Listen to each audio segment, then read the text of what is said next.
This Europe European rejected country tried very independence. What country rejected independence? Doesn't seem like a very European thing. I'm actively thinking about countries like Mongolia who wanted to be annexed by a certain neighbor. I guess in a way a place like Singapore rejected independence. They got kicked out of their own country. But if you'd like to get kicked out of your own country, try buying the Irish or Scottish balls. I'm not sure where you live, but I guess it's possible if you were to have these show up at your doorstep, maybe they would kick you out of your country. Maybe if you're just from England, but that's why we have the English pen here as well. There's a link down below to makeshift.com. You can get them before they're gone forever. I'm just trying to think, who is it going to be? Very hard to reject its independence. Possibly. So when the UK saved the island country of Malta from Napoleon and France, it began seeing Britain as a hero and asked for further protection, resulting in Malta becoming a British protectorate and later a crown colony. A century passed and the British Empire began to dissolve.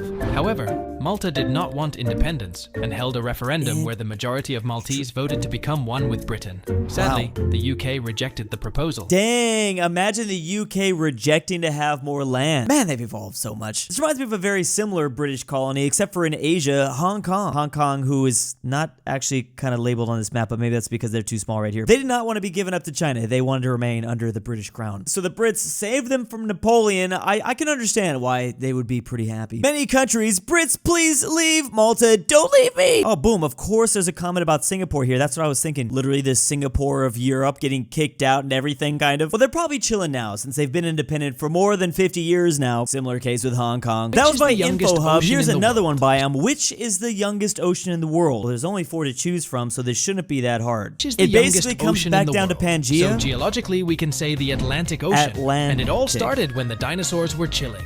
And the Earth looked like this as the continent. I mean, there it is, the Pangea map. Well, hold up. Like, where's, like, the Indian Ocean? It's clearly going to form out of that. That wasn't there. The continents broke away, the Atlantic Ocean showed up. Then officially, the youngest ocean is the Southern Ocean, situated near Antarctica. And it was recognized in the year 2000. Wait, what? Broke away, the Atlantic Ocean showed up. Yes. Then officially, the youngest ocean is the Southern Ocean, situated near Antarctica. The Southern Ocean? You mean the Arctic Ocean? What the hell? Did geography get an update? That did not teach me there was 5. When did y'all get this patch? I didn't get this patch. Even AI says there's generally considered 5. I heard there was only 4. Dang, not only am I old enough to remember when Pluto was still a planet, I remember when there was only 4 oceans. When is this going to end? So the Southern Ocean is the youngest. Why? I've already covered so many times why it's complicated to be able to define continents. It gets 10 times harder defining oceans. They're all the same bodies of water. Like, how are you supposed to define the border between the Atlantic Ocean and the Southern Ocean, or the Atlantic Ocean and the Pacific Ocean? It is described as being larger than the Arctic Ocean, but yeah, why not just have this extend to Argentina and Chile so you don't have the Atlantic Ocean and the Pacific Ocean touching? There's like 3-way borders now with the ocean. What the frick is going on? I love how no one's discussing the video. They're just talking about how Toothless isn't a dinosaur, it's a dragon. I mean, yeah, that is kind of an important thing to mention, though. You don't get them mixed up. Germany got nukes before GTA 6. Man, we're getting everything before GTA 6. Side note, but because it got delayed again, I know people were really annoyed, but I actually do think that when this game drops, it's gonna be so massive. I mean, it was already going to be, but the delay just says to me, okay, Rockstar really is trying here to just drop a complete banger day one. I don't know if Germany's gonna be able to get nukes before 1 year, though. But did you know Germany has around 20 nuclear weapons? Germany can't develop nukes. Let me guess, because we have probably nukes parked there, whether it's the US, it's probably the US, maybe France. I can see Germany being like a de facto, like secret nuclear power in a weird way. There's probably a way to explain it. Because this treaty strictly prohibits our bad boy from even thinking about them. However, in the Büchel municipality, there are more or less 20 nuclear weapons just waiting for Poland to attack Germany. You see, these are actually American nukes stationed in Germany, and thankfully Germany can't launch them because only the American president has the launch code. Yeah, makes sense. I mean, that's part of the thing that got us in trouble, like 50 years ago when we had nukes, more than 50 years ago, when America had nukes in Turkey, so the Soviet Union put nukes in Cuba.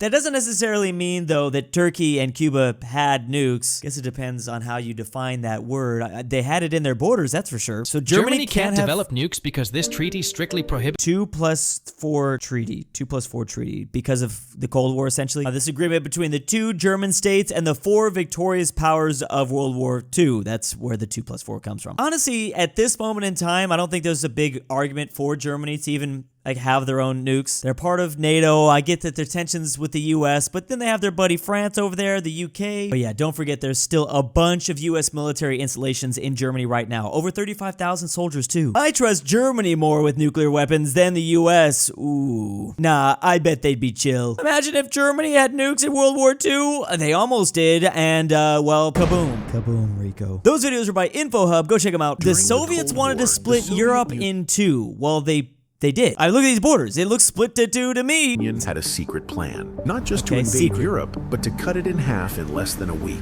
The plan was simple. If war broke out, Soviet and Warsaw Pact forces would launch massive tank assaults across West Germany, Belgium, and the Netherlands. Cities would be flattened by nuclear strikes, not to hold territory, but to clear a path. And within just 7 days, Soviet tanks would punch through. They would be driving through the radioactivity and mushroom clouds, though. Radioactive mushroom clouds, I guess is a better way to put it. The Atlantic Ocean. The idea was to slice Europe in half, trapping Britain, France, Spain, and Portugal on one side, while cutting them off from the rest of the continent before they could even fight back. So why didn't they do it? Because NATO had nuclear weapons too. Yes. Any Soviet invasion would trigger all-out nuclear war. Yeah, that's, if he didn't mention it, I was literally about to say it too. If we never discover nukes, if we never go down that path, if Oppenheimer never makes the nukes, and more than likely after World War II, when Europe is like extremely divided, the Soviets would have ran through the entire continent. That Red Army would have been unstoppable. The thing that actually kept the Cold War cold, ironically enough, was the nukes themselves. NATO in the very beginning days looked okay, but remember the Soviets had just gotten done defeating the Germans. They also had a whole ton of allies in this part of Europe too. That is why the paranoia came so heavily. Everyone was terrified of the Red Army. Like, they literally, you know, well, that brings a whole other argument on who deserves the most credit for defeating Germany in World War II. At the end of the day, it was Soviet blood. We can all agree on that. A lot more Soviet blood than anyone else's. Yes, they wanted to launch nukes at strategically important places, then move troops through those nuclear wastelands, which would have been a disaster. To be fair, it's like 1949. We didn't know what was going on in reality. Some people were saying that this was only a Soviet strategy if NATO attacked first. If the NATO members were going to launch an invasion, then they just like destroy everything. That's the thing. The nukes made it terrifying, but the nukes maybe also saved a lot of things from happening as well. Cool video by Mad Ma'am. What if Napoleon never attacked Russia? Oh, the questions. This is an alternative history scenario that I feel like not enough people explore. Like, what if he just didn't do the thing that ended up being his kryptonite? I think his arrogance kind of would have got to him eventually, though. In 1812, without the disastrous catastrophe in Russia that cost him hundreds of thousands of men, Napoleon would have been able to continue his wars for much longer and probably defeat the Anglo-Spanish resistance in the Peninsular War. That's a very good point. Remember that the Iberians were basically the Vietnam of, well, this time period. This was really grinding the French Empire down, all the, you know, chaotic guerrilla fighting. Despite this, Britain would still be a thorn in Napoleon's side, and their naval and economic power will allow them to survive and get his allies. Brits would be fine. At the end of the day, the Brits had the Navy and the French would have just had the army. You need to be able to take that army onto boats to get to the British. Napoleon wasn't going to be able to defeat the British Navy. Economic power will allow them to survive and get his allies to trade with them, weakening Napoleon's position. Russia could have stayed allied with Napoleon, but like most of his... Whoa, I knew there was some weird things going on between those two, but that's a whole different thing going on. But like most of his other allies, they would really only do it out of fear and would secretly despise Napoleon and continue to plot against him. Combine this with nationalist and anti-French movements growing across his occupied territories, we would eventually see the collapse of his empire just much later down the road. Yeah, totally. I completely agree with that. 20 years, 30 years, who knows? Which, fun fact, that's kind of a similar situation, I think, to like World War II Germany. If somehow World War II Germany doesn't go after the Soviets and I don't know, things go pretty well for them. I think it's only like a matter of time, 60s, 70s, where the German people eventually just rise up, civil unrest. Obviously, the mustache man would have been dead. I mean, that's just historically how the empires go, whether it's the Spanish Empire or the British Empire. You know, you have like a moment where you're on top, but eventually everyone crumbles. US is probably next, in fact, I don't know. I think the only ones not hating Napoleon would be the Poles. Whole continent would have declared war as soon as Napoleon died around 1820 to 1825. That was a strange clapping sound effect. I was honestly trying to ignore it, but the comment section couldn't ignore it, so okay, here we are.